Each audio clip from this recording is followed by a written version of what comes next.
아침 일라디오. 오늘은 오랜만에 전국 대부분 지방이 맑겠다는 반가운 소식입니다. 물론 내일부터는 다시 비 소식이 있긴 합니다만 그래도 내일 아침 전해지는 밤사이 폭우 소식도 잠시 쉬어갈 수 있어서 다행스러운 아침입니다. 침수 피해 지역에서는 오늘도 복구 작업에 여념이 없으실 텐데요. 이번 비로 농촌의 피해가 이만저만이 아닙니다. 논밭이 물에 잠기고 토사에 뒤덮이면서 한 해 농사를 모두 망쳐버린 안타까운 사연도 전해지고 있습니다. 그리고 고온다습한 날씨 때문에 벼에는 곰팡이병인 도열병이 생기기도 하고요. 밭에서는 고추 탄저병과 같은 병해충까지 기승을 부리고 있다고 합니다. 너무 안타까운데요. 추수절을 앞두고 시름이 깊어지고 있는 우리 농민들의 아픈 마음을 어떻게 위로를 해드릴 수 있을까요? 피해 복구와 함께 피해 농민들을 대상으로 한 지원 대책이 절실히 필요한 시점인데요. 잠시 후 농수산 뉴스 시간에 자세히 살펴보도록 하겠습니다. 8월 18일 목요일 오늘 아침 1라디오 출발합니다. 안녕하세요. 아나운서 강승아입니다.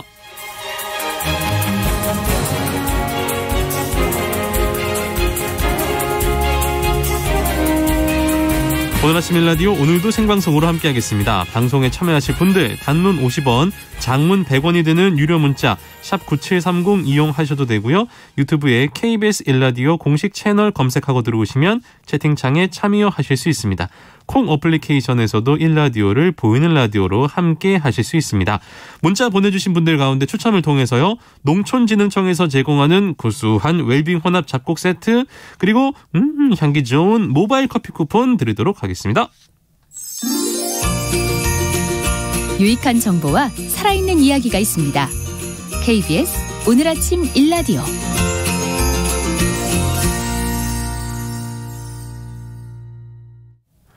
농수산 뉴스로 이어가겠습니다. 농민신문 류수연 기자와 함께합니다. 안녕하세요. 네, 안녕하십니까. 8일부터 시작된 중부권 집중호우의 상처가 깊은데요. 서울과 수도권, 강원, 충남의 피해가 집중됐습니다. 일단 피해 집계 상황 살펴보겠습니다. 네, 지난 8일부터 중부권 집중호우 피해가 시작이 됐습니다. 17일 오후에 행안부가 위기경보를 이제 주위에서 관심으로 9일 만에 낮췄고, 산림청도 전남, 경남, 부산 지역 산사태 위기경보를 주위에서 관심으로 하향 발령해 일단은 좀 진정된 태세입니다. 하지만 그동안 집계된 피해는 심각합니다. 행안부가 집계한 17일 오후 3시 기준 인명피해는 사망 14명, 실종 6명이었습니다. 부상자도 26명으로 서울 2명, 경기 23명, 충남 1명이었습니다. 피해 우려를 일시 대피한 사람은 서울과 경기를 중심으로 5,270명이었고 주택 파손과 침수 등 피해를 본 이재민도 2,873명이나 됐습니다. 농업 부문 피해를 보면 농작물 침수 피해가 1,856.1헥타르에 달했습니다. 벼가 991.5헥타르로 절반 이상을 차지했고요. 밭작물 123.2헥타르, 채소 498.7헥타르, 과수 76헥타르가 물에 잠겼습니다. 벼 침수는 충남 지역에 집중됐습니다. 보령 335헥타, 부여 131헥타, 공주 104헥타, 청양 90헥타 등이었습니다. 전북 군산에서도 100헥타르, 경기 평택 72헥타르, 인천 44헥타르, 강원 온주 38헥타르, 횡성 34헥타르도 피해를 봤습니다. 가축 피해도 잇따랐습니다.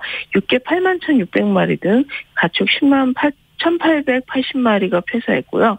꿀벌 1,099군이 유실됐습니다. 농경지 유실과 매몰 규모도 103.5헥타르에 달했습니다. 산사태도 448건이나 발생했고 군사시설과 학교시설도 110건, 159건의 피해를 입었습니다. 저수지 뚝 세 곳이 빗물에 또 쓸려나가기도 했습니다. 이뿐만 아니라 전북 익산에서도 강풍 피해가 있었고 강원 양양, 강릉과 제주에서도 또 집중호우로 인한 침수 피해가 발생했습니다. 특히 피해가 컸던 지역들에 대해서 어떤 대책이 이루어지고 있습니까?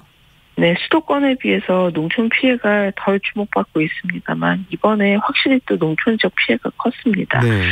특히 지난 13일에서 14일 사이 내린 집중호우로 주택 침수와 제방 유실 등 100곳건의 시설 피해가 발생하고 농경지 345.6헥타르가 물에 잠긴 충남 부여와 청양이 대표적입니다. 네. 그래서 김태우 충남도지사는 16일에 부여 청양 지역 특별재난지역 선포를 요청하고 공공시설 복구비 지원을 건의했습니다. 그리고 경기 양평군, 여주시, 광주시 등에서도 피해 규모 확인을 위한 사전조사가 이뤄졌습니다. 특별재난 지역은 대형 사고나 자연재해 등으로 피해가 큰 지역의 복구 지원을 위해서 대통령이 선포합니다. 이렇게 특별재난 지원 지역으로 선포가 되면 주택 전파, 유실에 1,300만 원, 반파에 650만 원, 침수에 100만 원, 세입자 입주보증금, 임대료 300만 원 가운데 80%가 국비로 지원이 됩니다. 네.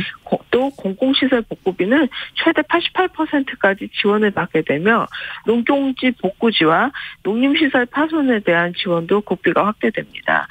간접 지원으로는 건강보험료 경감, 그리고 전기, 통신, 도시가스, 지역난방 요금 감면 등이 있습니다. 정부도 이제 사전 조사했던 만큼 특별재난지역 선포 기준 충족 여부를 검토하고 만족하는 지역을 이제 봐서 특별재난 지역을 선포할 예정입니다. 네. 그리고 지자체의 자체조사와 이 중앙합동조사 또 관계부처 협의를 거쳐서 9월 중에 전체적인 복구 계획을 확정할 방침입니다. 경기도에서도 이 집중호우 피해 복구를 위해서 31개 모든 시군의 재난관리기금 총 100억 원을 지원합니다. 우선 경기도가 하는 방식을 보면 양평, 여주, 광주 등 피해가 큰 3개 시군에 먼저 3억 원씩을 투입합니다. 또 31개 모든 시군에 총 26억 원을 1차 지급한 다음에 앞으로 시군별 응급복구 소요액을 파악해서 74억 원을 추가 교부한다는 방침입니다. 네, 지원 내용도 살펴봤는데요. 그러면 농식품부라든지 농협 등은 어떠한 대책들을 내놨습니까? 농식품부는 과거 호우 태풍 피해 견져서 아직 농업 분야 피해 규모는 좀 크지 않다고 14일에 밝혔습니다. 네. 최근 3년간 호우 태풍에 따른 농작물 피해 규모는 평균 94,463헥타르였습니다. 폐사 마리수는 22만 5천 마리였고요.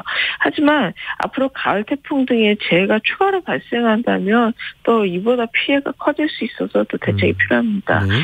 정한근 농식품부 장관은 추석 명절이 임박한 중요한 시기인 만큼 우선 전국적 피해 현황을 신속히 파악해서 농가 경영 안정을 위해 보험금, 복구비를 추석 전에 지급을 하고 농업 관련 모든 기관이 역할을 분담해서 신속한 피해 복구에 총력 지원을 하겠다고 말했습니다. 그리고 또 농진청 등 관련 기관 전문가들을 현장에 파견해 피해 복구를 지원하고 생육 회복을 위한 기술 지도를 수행해서 호우 이후 병해충 확산 등 추가적인 피해가 발생하지 않도록 하겠다는 방침입니다. 농협도 12일에 수해 농민을 위해서 범농협 종합지원 대책을 마련하고 피해 복구에 적극 나서기로 했습니다. 먼저 피해 농민 대상 영농 지원을 펼칩니다. 이를 위해서 무이자 재해자금 최대 1,000억 원 지원, 네. 병해충 방제 지원과 농기계부 상수리, 피해 농산물 수급 안정 대책 추진, 가축 전염병 예방과 침수 축산시설 점검 활동을 펼칩니다. 금융 지원도 나섭니다. 네. 농협 상호금융을 통해서 집중호우 피해 농가당 최대 1,000만 원 무이자 대출, NH농협은행 신규 대출 1억 원, 기업 대출 5억 원 한도로 최대 1.6% 금리 우대와 카드 결제 대금 최대 6개월 납부 유예, 농협생명, 농협손해보험 보험료 납입 유예 등을 또 추진합니다. 또 피해 농가 생활 안정을 위해서 침수농가 주택복구 지원, 농업인 행복버스 운영 의료 지원, 범농협 피해복구 일손 돕기와 취약농가 인력 지원 사업 등을 전개하기로 했습니다. 네. 9월 1일부터 청년농들 생애 첫 토지를 구입할 때 최대 3억 원까지 신용보증을 받을 수 있습니까? 네, 지난 11일 농림축산식품부는 청년농이 쉽게 농습지를 확보할 수 있도록 한국농어촌공사 그리고 농림수산업자 신용보증기금 농신보라고 하죠. 네. 이와 협업해서 제도 개선을 추진하겠다고 밝혔습니다. 먼저 농신보는 청년농이 생애 첫 농지를 취득할 때 부담하는 자기비용 부담분에 대해서 최대 3억 원까지 보전합니다. 현재 제도상 청년농은 생애 첫 농지를 구입한다면 농어촌공사에서 농지 농지관리기금을 3.3제곱미터당 최대 5만 970원 지원을 받을 수 있습니다. 하지만 농지 가격이 높은 지역은 이렇게 정부 지원을 제외한 나머지 금액은 자부담을 해야 돼서 그동안 청년 농들의 어려움이 컸습니다. 농심부는 농어촌공사의 생애 첫 농지 지원을 받는 청년 농이 부담을 해야 하는 자부담에 대해서 운전자금을 최대 3억 원까지 보증할 계획입니다. 또한 임차농지에 지은 비닐하우스는 근저당권 설정이 되지 않아서 금융기관 대출을 받기 어려웠던 점 또한 이제 보완을 했습니다. 네. 청년농이 농어촌 공사를 통해서 15년 이상 농지를 장기 임차한 경우에 임차농지에 설치하는 비닐하우스 등 시설물에 대해서도 농심부 보증을 진행합니다. 이를 위해서 농어촌공사도 최장 10년이었던 농지 임대 기간을 15년으로 늘린 장기 임대 상품을 새로 출시합니다.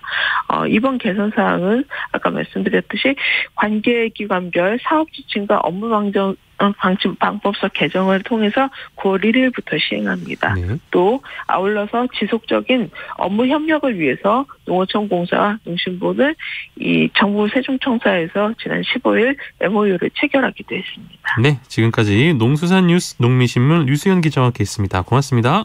네, 감사합니다.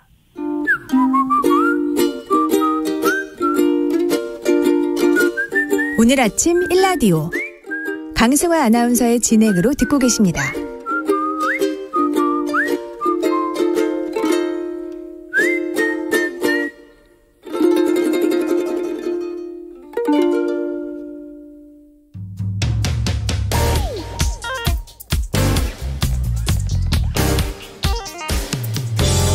오늘 아침 뉴스 브리핑. 뉴스 브리핑 정상근 기자 오늘도 연결하겠습니다. 안녕하세요. 네, 안녕하십니까. 윤석열 대통령이 어제 취임 100일을 맞아 기자회견을 했습니다. 네, 윤석열 대통령은 어제 약 1시간여가량 기자회견을 했는데요. 이 중에 3분의 1 정도를 모두 발언에 할애하며 특히 전 정부에 대한 비판의 날을 세웠습니다. 윤석열 대통령은 지난 100일간의 성과로 이 문재인 정부의 소득주도 성장 폐기, 이 세제 정상화 및 법인세 정비, 탈원전 정책 폐기, 집값, 전세값 안정 등을 주요 성과로 꼽았는데요. 특히 소득주도 성장에 대해서는 잘못된 경제정책이라면서 경제 기조를 철저하게 민간 중심, 시장 중심, 서민 중심으로 정상화했고 상식을 복원했다라고 말했습니다. 또한 탈원전 기조는 일방적이고 이념에 기반한 것이다라고 규정하며 이 탈원전 정책을 폐기함으로써 이 세계 최고 수준인 우리의 원전 산업을 다시 살려냈다라고 설명했습니다. 네. 그 외에 산업의 고도화, 미래 전략 산업 육성, 규제 개선 관리, 원칙 있는 노사 문제 대응, 공적 부분 긴축과 구조 조정, 공공 부분 지출 절감, 공공기관 자산 매각 및 통폐합, 자유와 인권, 법치라는 보편적 가치와 규범을 기반으로 한 외교 등을 성과 및 과제로 꼽았습니다. 질의응답에서는 그 지지율 하락에 대한 질문이 나왔는데요. 윤석열 대통령은 지지율 자체보다도 여론조사에서 나타난 민심을 겸허하게 받드는 것이 중요하다라면서도 인적 쇄신은 국면 전환이나 지지율 반등이라는 정치적 목적을 가지고 해서는 안 된다라는 기존의 입장을 되풀이했습니다.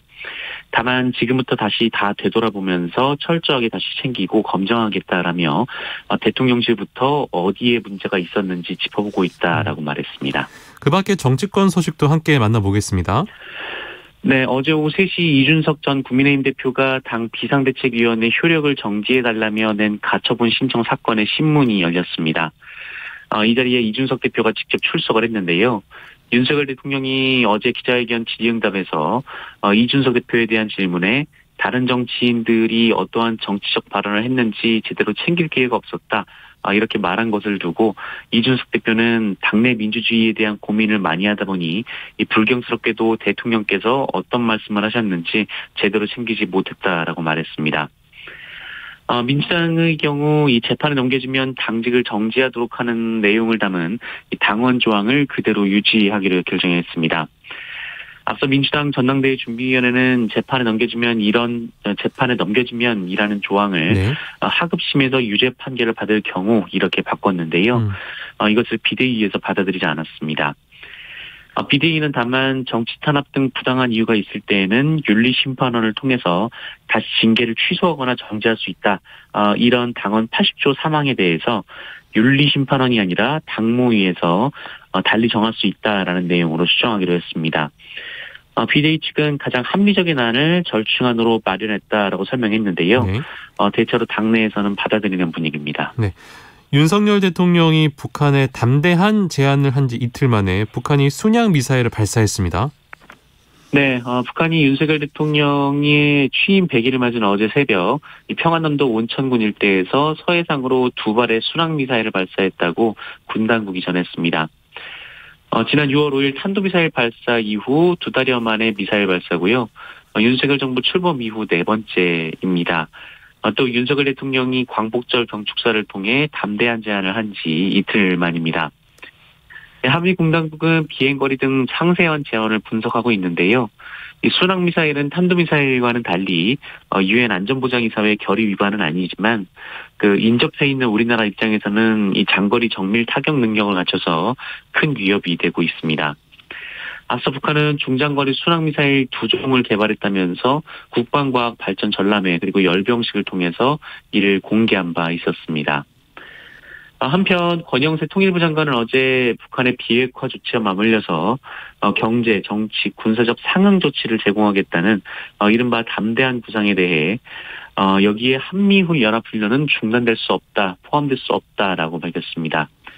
이 권영세 장관은 어제 KBS 라디오에 출연해서 아무리 담대한 구상이라도 우리가 양보할 수 없는 부분이 몇 가지 있는데 그중에 한미연합훈련이 있다라고 강조했습니다. 네. 어제도 전국 곳곳에 폭우가 쏟아졌네요. 네, 어제 집중 피해를 입은 곳은 제주 그리고 영동 지역이었습니다. 특히 어제 새벽 강원도 강릉 주문지구에서는 기습폭우가 쏟아지면서 장덕 2km 인근 하천이 범람해 도로가 끊기고 또 장덕리 주민 10여 가구와 1헥타르의 농경지가 물에 잠겼습니다. 네. 정작 기상청이 측정한 주문진의 누적 강수량은 20.5mm밖에 안 됐는데요. 네. 그런데 주민들은 양동이로 쏟아붓는 듯 했다라면서 순식간에 많은 비가 내렸다고 증언을 했습니다. 강릉시는 짧은 시간 2km 정도의 지역에만 최고 70mm가량의 비가 집중적으로 내린 것으로 보고 있습니다. 제주에서도 어제 비가 이어지면서 침수 등 피해가 잇따랐습니다. 이 제주도 전역에 내려졌던 호우경보는 어제 오후 3시를 기해서 모두 해제가 됐는데요. 누적 강수량이 제주도 전역에 200mm 안팎에 이르렀고요. 특히 한라산 남쪽에는 330mm의 강한 기록적인 또 폭우가 쏟아지기도 했습니다. 네. 이에 호우 관련 총 13건의 신고가 접수가 됐는데요. 어제 새벽 도로가 침수되고 주택 마당이 침수된 일도 있었고 또 서귀포시 토평동 식당 주방에도 침수가 돼서 배수 작업과 안전 조치가 또 이뤄지기도 했습니다. 네. 코로나19 확진자도 상당히 수가 많이 나왔습니다. 네, 어제 코로나19 신규 확진자 수는 18만 803명이었습니다. 그 전날의 2배가 넘고요. 네. 또 지난주와 비교하면 1.2배, 2주 전과 비교하면 1.5배에 이르렀습니다. 또 지난 4월 13일 이후 넉 달 만에 하루 최다 신규 확진자가 나왔는데요. 네.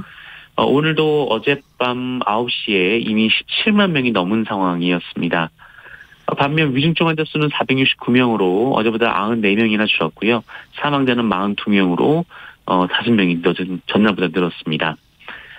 한편 이 정기석 국가감염병 위기대응 자문위원장은 어제 이 한국의 인구당 사망자 수가 다른 나라에 비해 낮다라는 점을 강조하면서 현재 신규 확진자 수가 우려할 수준은 아니다라고 밝혔습니다. 네.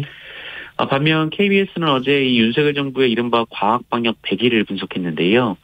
이 검사부터 진단, 처방까지 한 번에 받을 수 있는 이른바 원스톱 진료 기관은 정착되는 성과를 냈으나 고위험군을 위한 이 먹는 치료제 투여율은 20%에 미치지 못하고 있고 또 새 정부 출범 한 달 안에 마무리하려던 대규모 항체 양성률 조사 결과는 다음 달에나 나올 예정이라고 보도했습니다. 또한 집단 감염의 주요 원인으로 꼽히는 요양병원 등의 환기 설비 기준 마련과 지원도 공언을 했지만 아직 성과가 없고요. 또 신종 감염병 유행은 반복될 가능성이 있어서 중장기 계획 수립도 시급하다라는 지적도 있었습니다. 박삼구 전 금호아시아나 회장 징역 10년의 중형을 선고받았네요. 네, 자신의 금호그룹 지배권 회복을 위해서 이 수천억 원의 회사 돈을 빼돌린 혐의로 재판에 넘겨진 이 박삼구 전 금호그룹 회장에게 징역 10년의 실형이 선고가 됐습니다.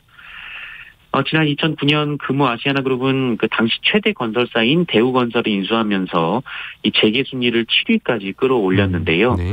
하지만 2008년 글로벌 금융위기로 그룹은 자금난에 빠졌고 3조 5천억 원의 빚을 지며 사들인 대우건설은 이내 되팔아야 했습니다. 또한 금호렌터카와 금호고속, 대한통운 등 이 주력 계열사들도 줄줄이 팔아치웠어야 했는데요. 이후 2015년 박상구 전 회장은 이 그룹 지주사인 금호산업 지분을 다시 인수하면서 그룹 재건에 나섰는데 인수자금을 마련하겠다면서 이 계열사 돈 3,300억 원을 횡령을 하고 이 계열사에게 불리한 거래도 마구 일삼았다가 결국 이렇게 법의 심판을 받게 됐습니다. 또 법원은 지난해 11월 보석으로 풀려난 박상구 전 회장이 도주할 우려가 있다라며 법정 구속을 했는데요. 재판부는 재벌그룹이 법질서를 지키고 사회적 책임을 다해야 한다는 것이 국민들의 시대적 요구라면서 겉으로 드러난 계열사 피해보다 국가 전체에 입힌 피해가 더 크다라고 질타를 했습니다. 네. 미국이 전기차 세금 혜택을 주기로 했는데 그 혜택 대상에서 한국차, 우리나라 차를 모두 제외했습니다. 이거 어떻게 된 겁니까? 네, 이 조 바이든 미국 대통령이 현지 시간으로 16일 이 백악관에서 기후변화 대응과 의료보장 확충 그리고 대기업 증세 등을 골자로 하는 이른바 인플레이션 감축법에 서명을 했습니다.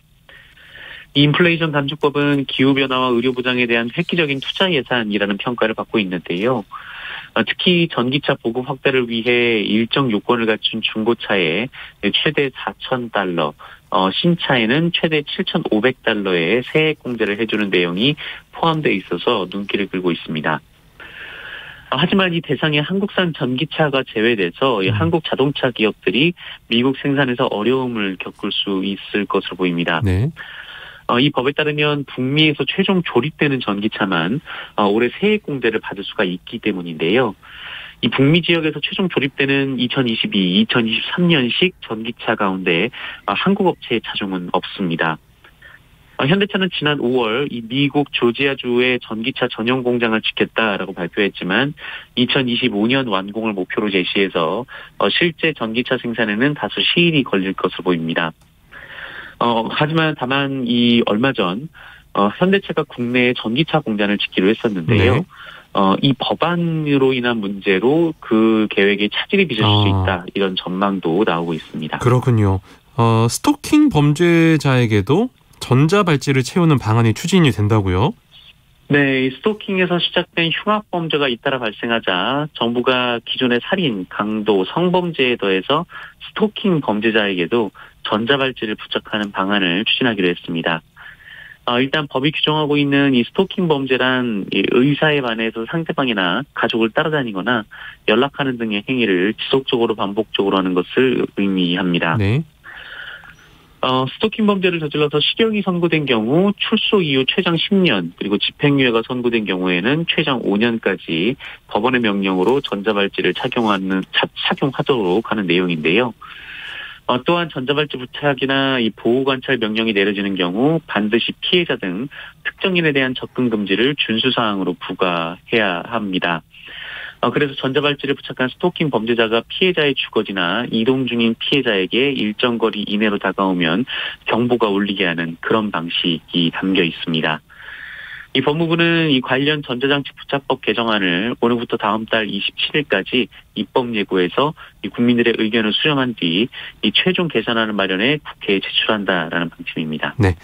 오스카상을 주관하는 아카데미가 50년 만에 인디언 출신 배우에게 사과했습니다. 이거 어떤 내용입니까? 네, 지난 1972년 개봉한 이 최고의 명화 중 하나로 꼽히는 이 대부라는 영화가 있습니다. 네. 이탈리아에서 미국으로 이주한 마피아 일가의 가족사를 그린 영화인데요. 이 영화의 주연이 바로 그 유명한 말론 브란도라는 배우입니다. 네. 말론 브란도는 이 영화로 1973년 아카데미 시상식에서 나무주연상을 수상을 했는데요. 그런데 말론 브란도가 수상을 거부하면서 그 인디언 출신의 배우 사친 리트페터를 무대 위로 올렸습니다. 아파치 쪽 출신의 리트 페더는 이 사회자가 건네는 오스카 트로피를 밀어내면서 마이크 앞에 섰고, 이 자리에서 당시 헐리우드 영화에서 인디언들이 어떻게 또 야만적이고 또 잔인하게 묘사가 되는 현실, 그리고 인디언들이 받고 있는 부당한 차별에 대해서 항의를 했습니다. 이것이 바로 아카데미 시상식에서 정치적 견해를 표출한 첫 사례였는데요. 하지만 아카데미 측은 리트 페더에게 60초 이상 발언하면 강제로 끌어내겠다라고 위협을 했고, 결국 리트 페더는 쫓기듯 내려왔습니다. 네.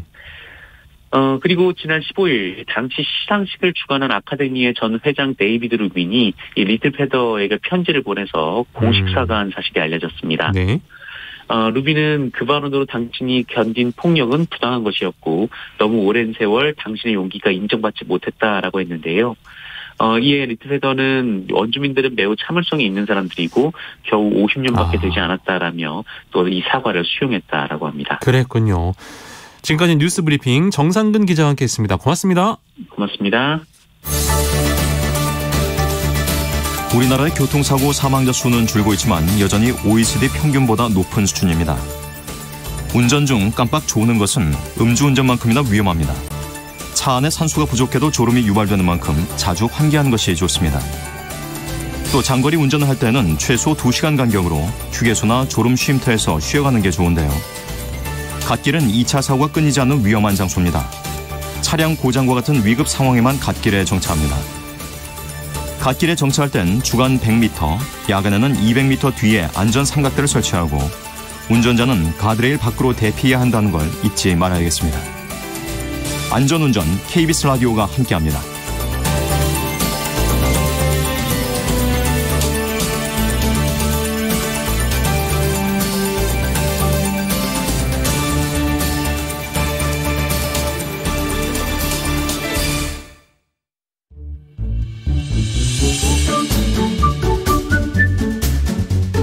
아침을 여는 기분 좋은 습관.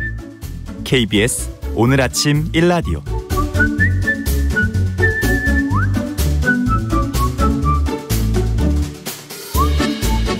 농어촌에서 발생할 수 있는 법적 분쟁 상황 보다 현명하고 지혜롭게 대처할 수 있는 방법 배워보는 시간입니다.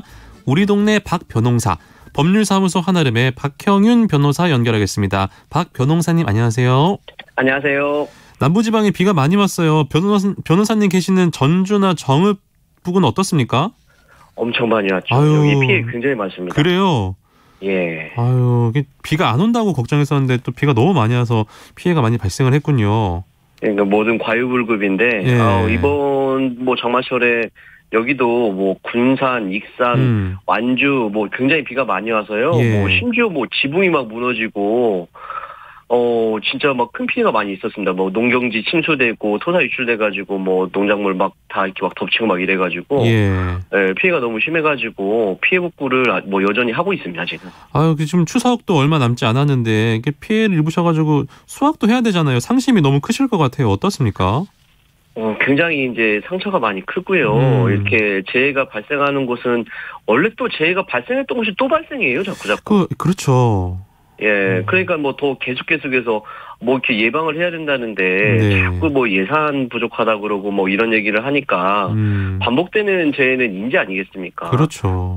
다시는 이제 발생하지 않도록 좀 조치를 해야 될 건데 일단 복구가 먼저 되는 게 중요할 것 같습니다. 네, 또 침수 지역에서 복구 작업 한창이라고 하시니까 또 안전하게 복구 작업 하셔야 될 것 같고요. 네. 오늘 만나볼 사례가 추석 명절을 준비하면서 자주 발생하는 사례라면서요? 네, 그렇습니다. 이거 원래 이렇게 우리가 장마철 직후에 이제 또 풀이나 이런 것들 굉장히 많이 자라잖아요. 네. 또 그리고 추석은 가까워지고 그래가지고 이제 이 마을 주변이라든지 입구 이런 데를 귀성객들이나 동네 또 여러 행사를 위해서 정비하다가 발생하는 건데요. 특히 이제 예초기 사고가 많아가지고 그 사례를 한번 준비해봤습니다. 예초기와 관련된 사건 오늘의 사례 함께 들어보도록 하겠습니다. 네.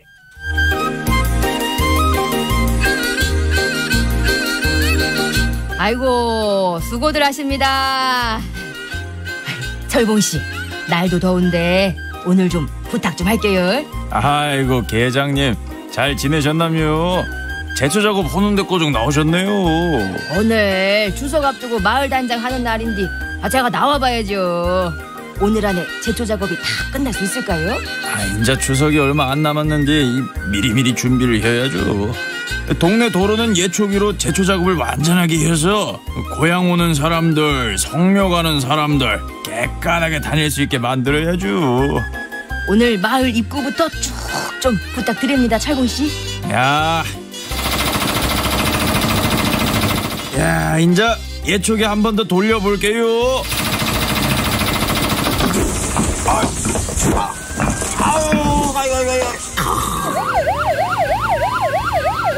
여보, 괜찮아요? 아이고, 마을 입구에서 제초 작업했는데 순식간에 뭐가 날아가더니만 엄마, 아우 내려냐. 아이고, 이게 뭔 일이래요.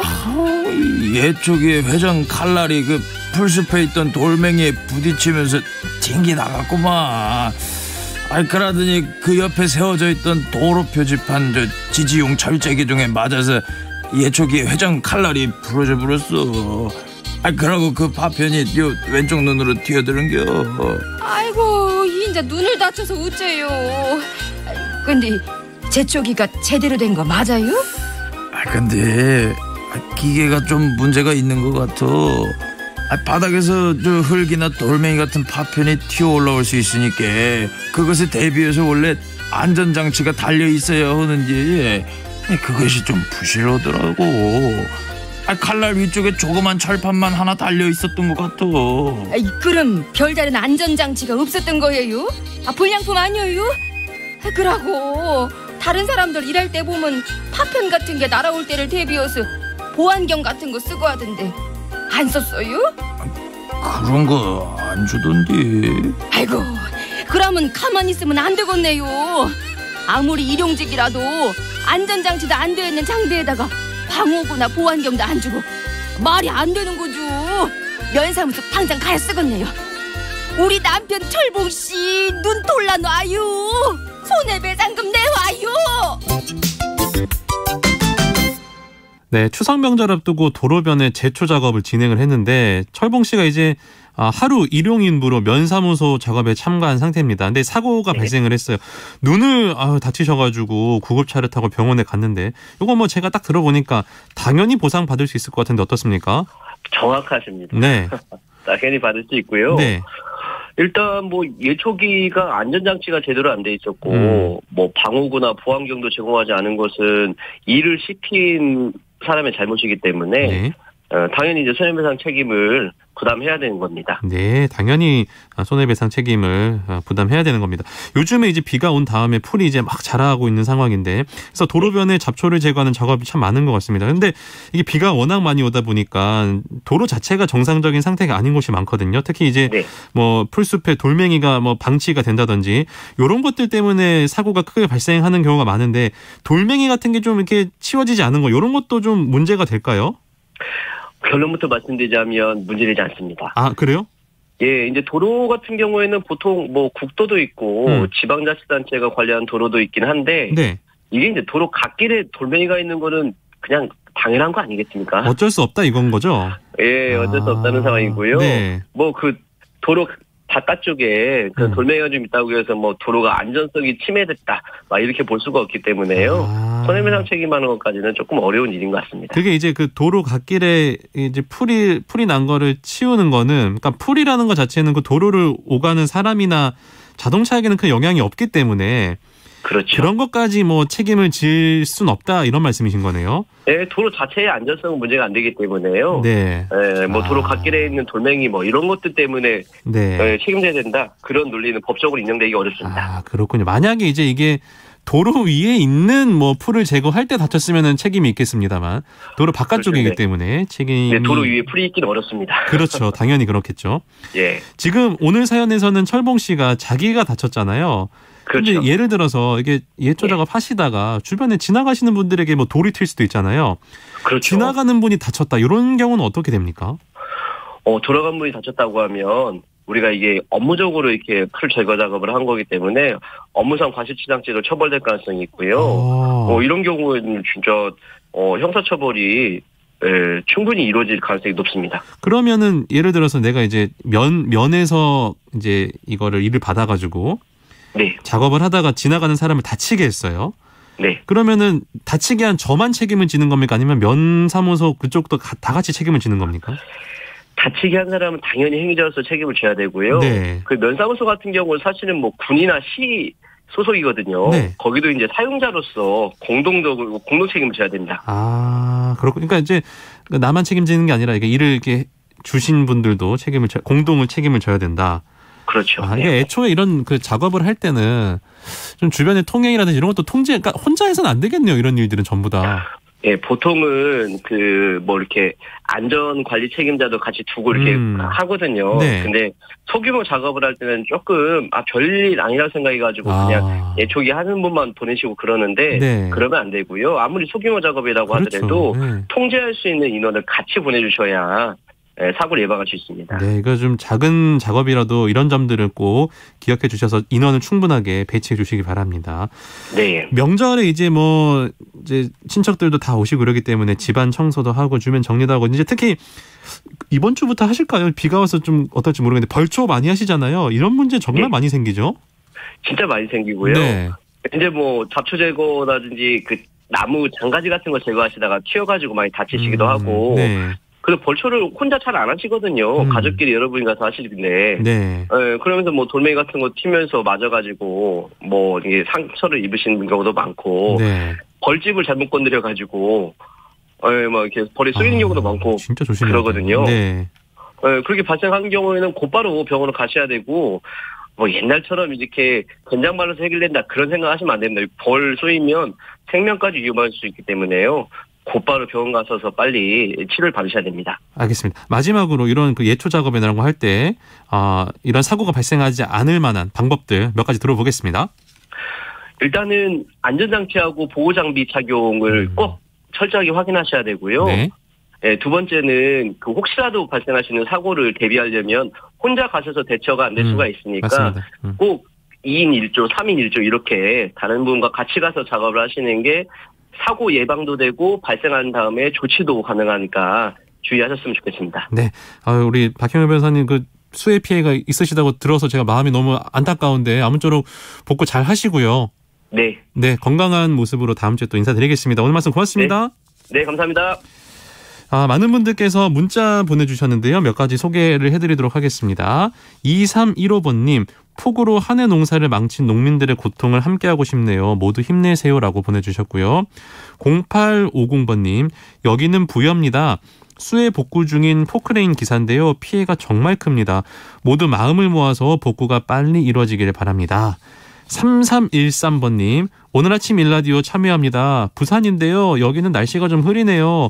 이제 비는 좀 그만 왔으면 좋겠네요.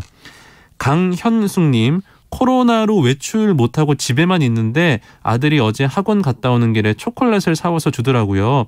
오다 주웠어. 친구 필요할 때 드세요. 이러더라고요. 어찌나 고맙던지요. 요즘 친구 없이 혼자 있어 어떡하냐며 걱정해주는 아들이 참 고맙네요. 라고 보내주셨습니다. 김연숙님, 안녕하세요. 고향 시골집에 다녀왔습니다. 고추 피해가 있어서 마음이 아픕니다. 더는 비로 인해서 농작물들 피해가 없길 바랍니다.